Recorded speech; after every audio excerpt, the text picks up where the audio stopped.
What's up everyone, welcome back to another video. This is Travis here. Today we're going to take a closer look at the lighting for the left frag tank. And if you guys are not aware of this, I'm going with 6 T5 bulbs for the left frag tank and I'm going with 3 SP reef lights for the right. Now we'll take a closer look at those SP reef lights in a later video, but for this one we're just going to focus on the left frag tank and the T5 bulbs.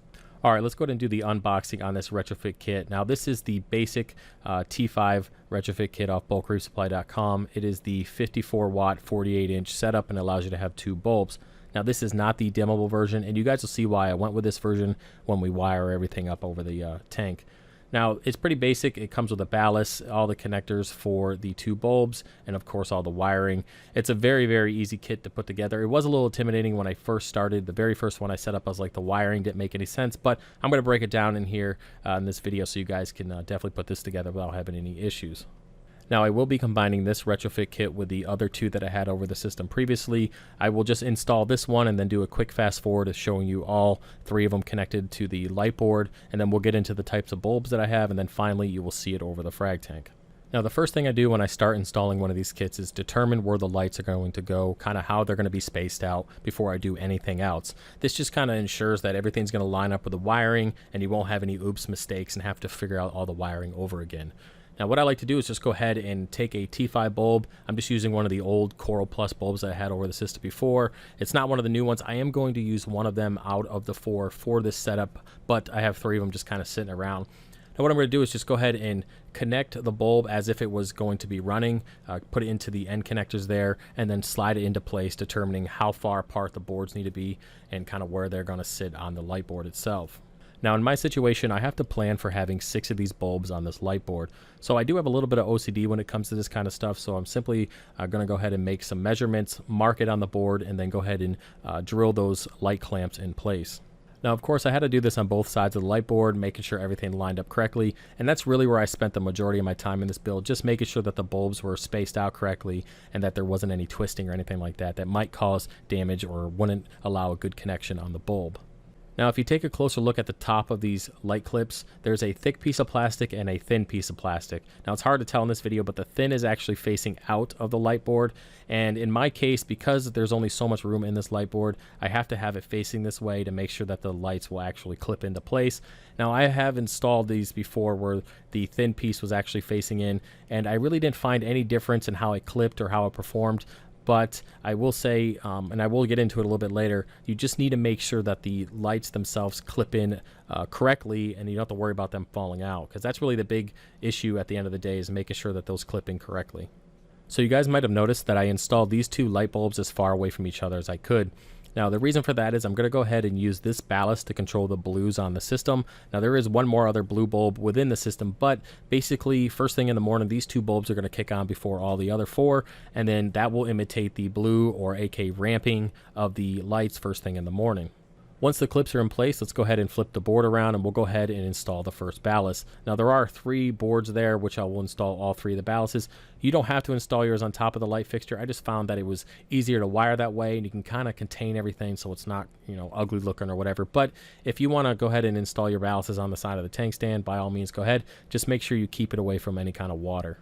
Alright, let's go ahead and unpack this giant ball of wires. Now it does look confusing, but just go ahead and open everything up, kind of stretch it.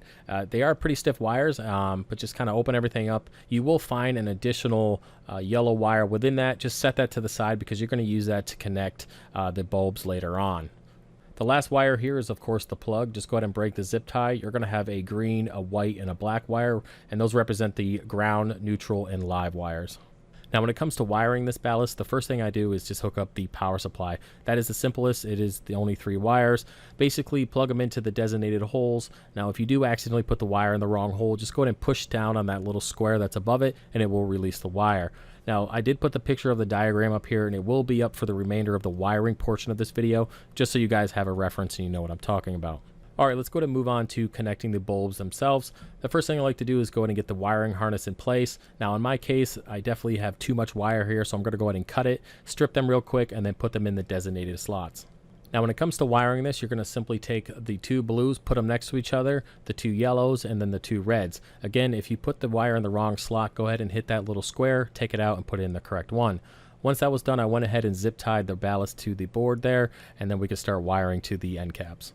All right, the first set of wires I'm going to be working with here are the blue. I'm simply going to run them to the left-hand side of the light board to the first end cap. Now, definitely give yourself some slack before you cut any of this wire, just because you'd rather have some extra than not have enough. And then go ahead and slide that through the clip there where the end cap actually connects to, and then go ahead and leave that for now.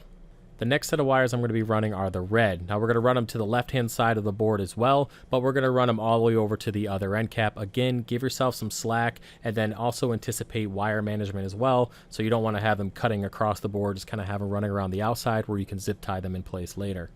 All right, once you are done with your red and your blue wires, it's time to move on to the yellow. Now, it's important here that you're going to go ahead and separate these wires. They're not going to go to the same end cap. They're actually going to be split between the two that you have over there. So simply run one wire to one and then one to the other.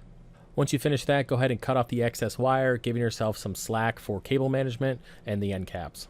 Now, I personally like to do all my cable management before I start connecting the end caps. This is just to make sure I don't have any extra and everything's kind of neat. So if you want, you go ahead and just zip tie all your wires to your board, and then we can start doing the end caps. All right, once I finished with the cable management, I'm going to go ahead and install the end caps. We're going to do the red wire and the blue wire first. I'm simply going to cut the wire to size, give myself enough length to go ahead and strip the wire about 1/4 inch down, and then give me, of course, enough room so I can work with the end cap and not have to be tugging on the wire itself. Now, to install these is pretty simple. There's 2 holes. You can't miss them. Go ahead and put the wire in each one. It will sit in there and then kind of clip into place where you can't pull it out. Just give it a little tug to make sure it's in place, and then go ahead and clip the end cap into the actual clip itself. All right, now I'm going to show you the blue wire here.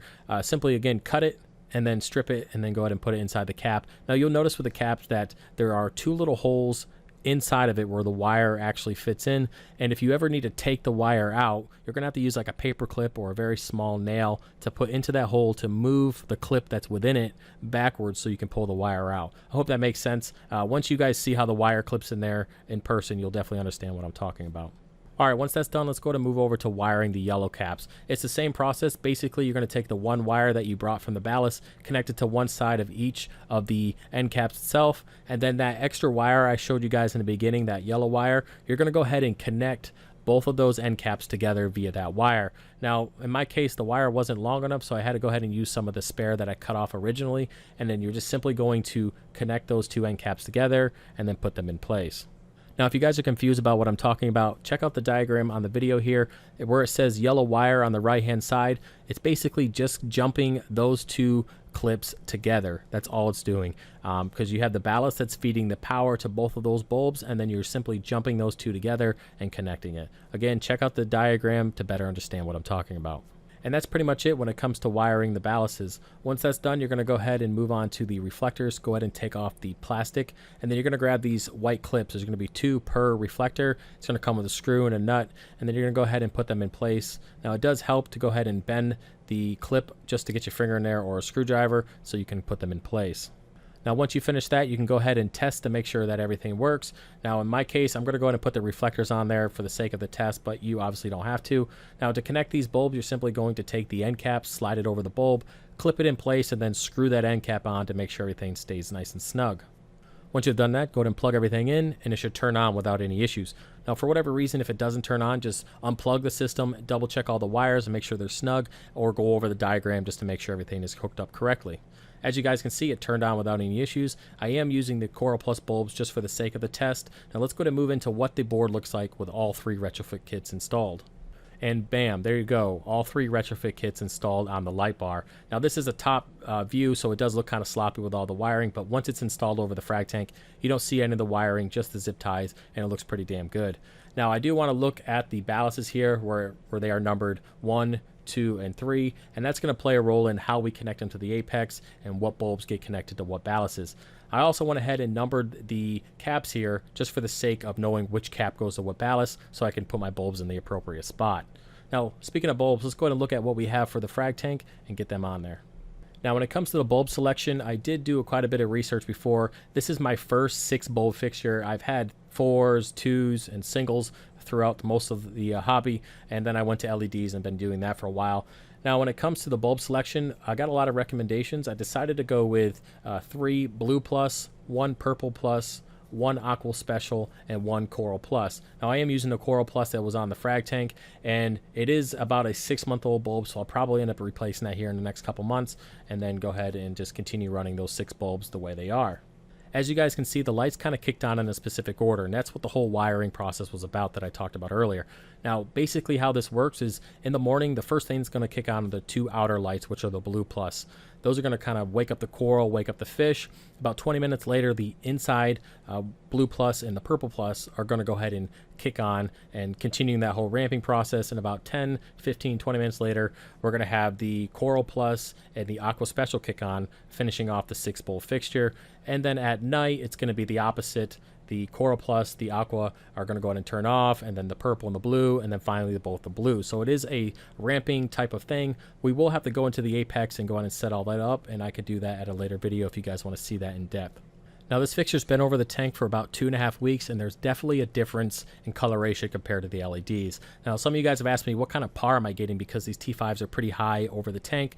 Well, I'm getting about 300 to 350 par at the tank. I went ahead and I actually lowered the fixture by 3 inches, giving me closer to 400 par, and that's okay for me. I'm not looking to really put a lot of light over these corals. I think 400 par should be fine.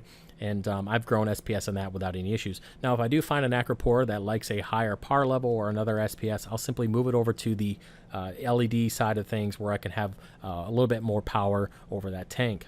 Other than that, guys, that's about it for this build. I hope you enjoyed it. It was quite a busy day when it came to setting this fixture up, but it was well worth it. I'm glad I could get it on video and share it with you guys. If you have any questions, feel free to put in the comment section below, and don't forget to subscribe for more, and I'll see you next time. Peace.